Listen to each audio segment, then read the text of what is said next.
Nasreen's Secret School, a true story from Afghanistan.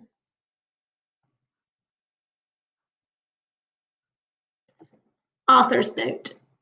The Global Fund for Children, a nonprofit organization committed to helping children around the world, contacted me about basing a book on a true story from one of the groups they support.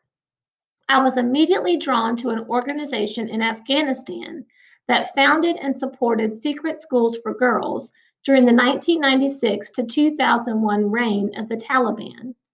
The founder of these schools, who requested anonymity, shared the story of Nasreen and her grandmother with me. Nasreen's name has been changed. Before the Taliban seized control of Afghanistan, 70% of school teachers were women, 40% of doctors were women, 50% of students at Kabul University were women.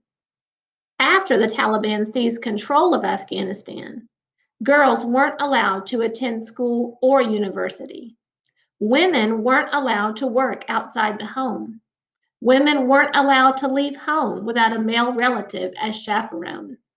Women were forced to wear a burqa that covered their entire head and body with only a small opening for their eyes. There was no singing or dancing or kite flying. Art and culture, in the birthplace of the immortal poet Rumi, was banished. The colossal Bamiyan Buddhas, carved into the side of a mountain, were destroyed. Years of isolation and fear had begun. But there was also bravery from citizens who defied the Taliban in many ways, including supporting the secret schools for girls. Even now, after the fall of the Taliban in Afghanistan in 2001, danger remains. Still, schools are bombed, set on fire, and closed down. Still, there are death threats to teachers. Still, girls are attacked or threatened if they go to school.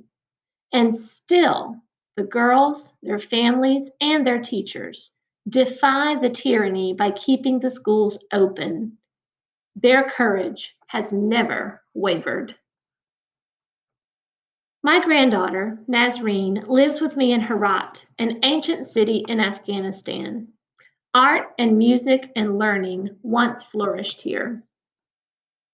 Then the soldiers came and changed everything. The art and music and learning are gone.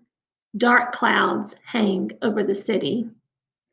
Poor Nasreen sat at home all day because girls are forbidden to attend school.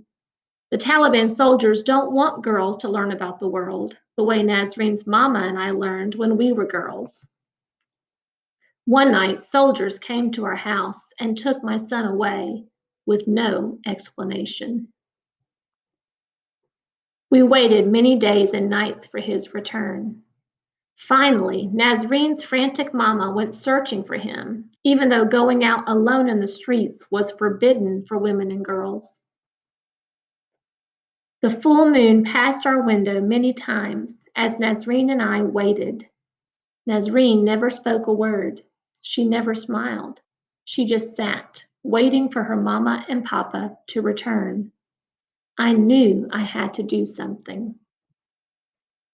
I heard whispers about a school, a secret school for girls, behind a green gate in a nearby lane. I wanted Nasreen to attend this secret school. I wanted her to learn about the world as I had. I wanted her to speak again. So one day, Nasreen and I hurried down the lanes until we came to the green gate. Luckily, no soldier saw us. I tapped lightly. The teacher opened the gate and we quickly slipped inside. We crossed the courtyard to the school, one room in a private house, filled with girls. Nasreen took a place at the back of the room. Please, Allah, open her eyes to the world, I prayed as I left her there. Nasreen didn't speak to the other girls. She didn't speak to the teacher. At home, she remained silent. I was fearful that the soldiers would discover the school, but the girls were clever. They slipped in and out of school at different times so as not to arouse suspicion. And when boys saw soldiers near the green gate, they distracted them.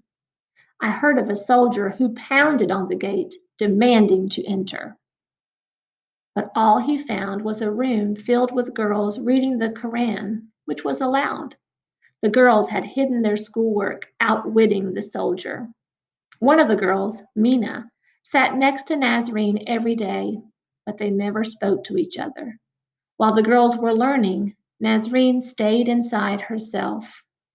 My worry was deep.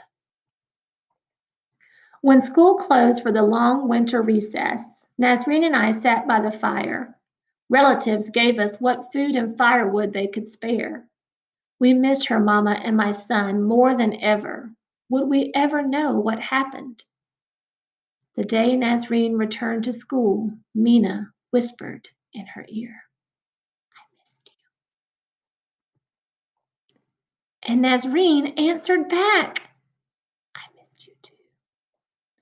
With those words, her first since her mama went searching, Nasreen opened her heart to Mina.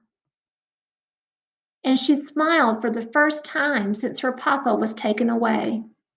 At last, little by little, day by day, Nasreen learned to read, to write, to add, and subtract.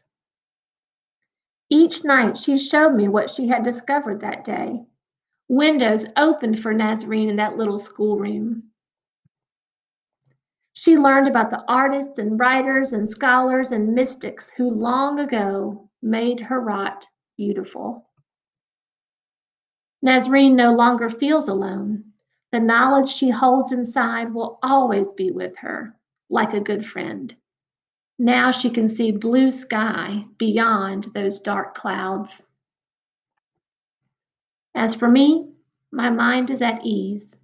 I still wait for my son and his wife, but the soldiers can never close the windows that have opened for my granddaughter.